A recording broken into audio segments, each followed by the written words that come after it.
Hello guys, this is Sharon here from 24/7 Techie, and in this video we are going to review the Redmi Note 2. I did unbox it a week ago and I've been using this as my primary device since then, and this is my in-depth review with this phone. So to start off, we need to get this clear that this is not the prime version.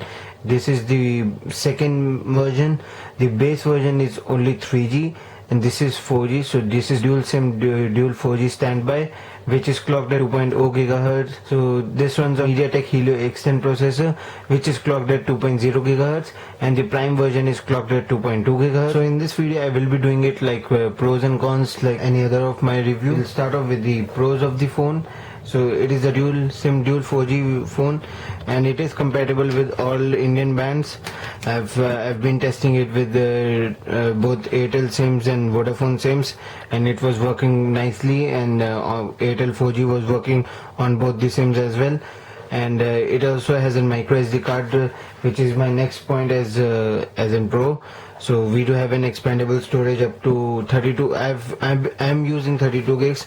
There's no official word on the website, but some websites do report it as 32 or 64. I've been using a 32 gigs micro SD card, and there has been no issue. Hopefully if we put in a 64 it will also work, but 32 is good enough. And another pro for this phone is the build and design. So the design is similar to the Mi 4i's design. This is the matte finish. It is a little bit prone to the dirt and a little bit of smudginess, but it can be easily wiped with a eraser or a wet cloth, so that's nice. So that's why it's still all white. It's only 8.2 mm slim, which is very nice because it's having a 3060 mAh battery, so that is pretty good. And by the looks of the phone also, it really looks good. The camera with the chamfered edges and single LED flash with Mi branding and the speaker, it really looks good. Another pro for the phone is the 5.5-inch Full HD screen. So we get a Full HD screen which is bright enough. I've been using it in broad daylight as well, and it is easily visible.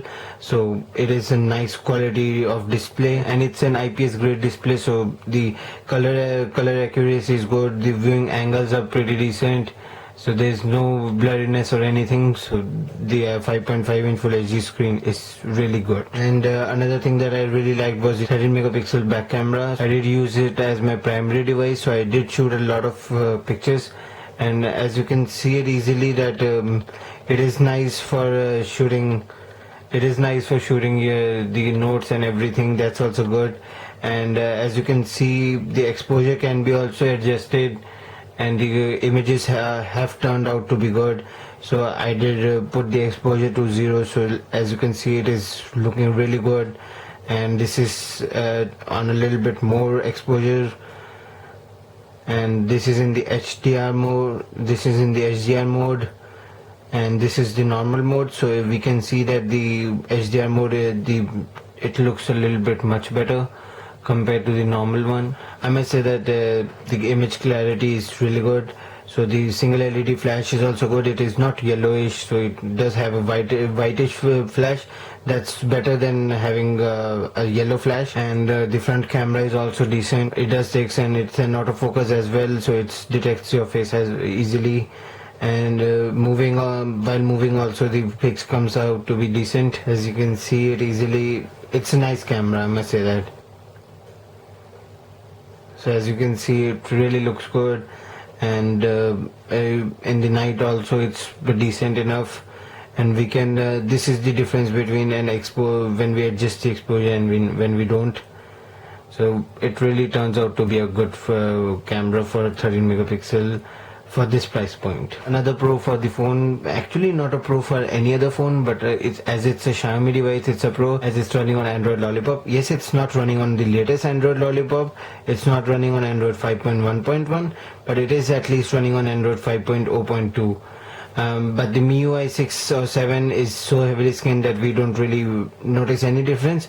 But I can tell you that it's 64-bit enabled and running on Android Lollipop. Hopefully when the MIUI 7 stable version comes, the Android 5.1.1 version will also be coming on this phone. So this phone does supports USB OTG as well, and the battery life on this phone is also very good. You do get a screen on time of around 3 hours, 3.5 hours very easily. A day of use is very easily gettable, and I used it as my primary device, and I didn't have any problems coming from a OnePlus 2 user, OnePlus 1 user.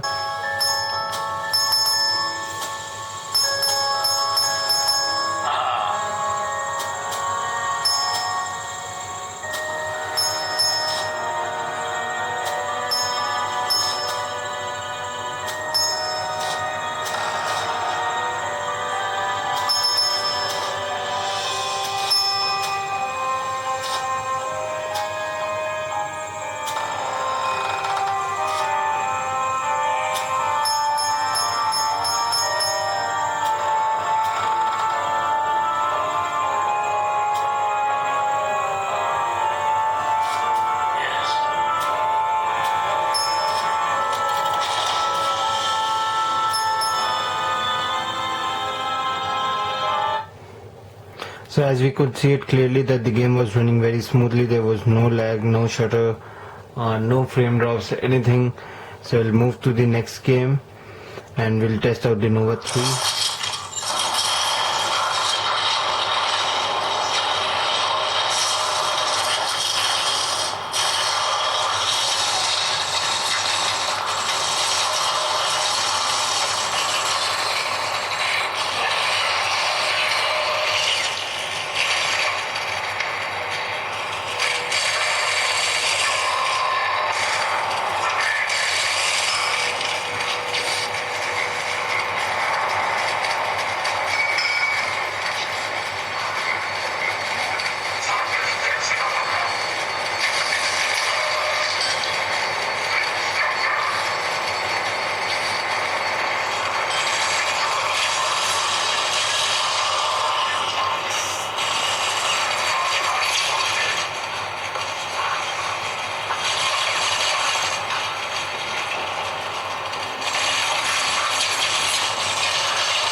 So as we could see that the Nova 3 was also performing very well, and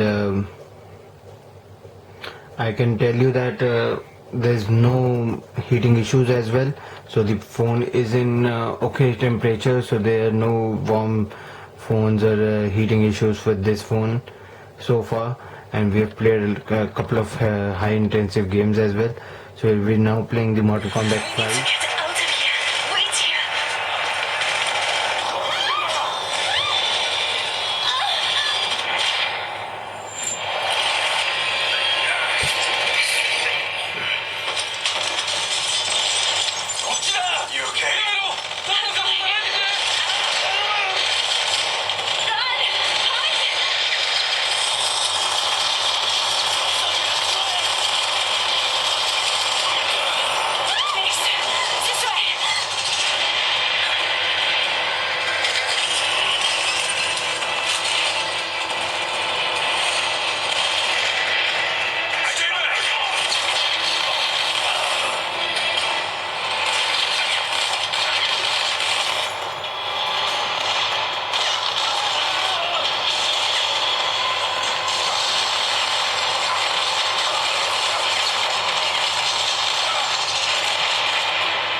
So as we could see that the Modern Combat 5 was also performing very well, and now we'll test out the asphalt rate. So we'll have a look at the settings first of all, and display.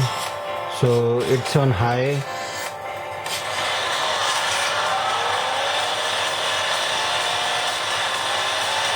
So as you can see, there is no lag.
So as you all could see that the phone was performing very well, and there was no lag, nothing.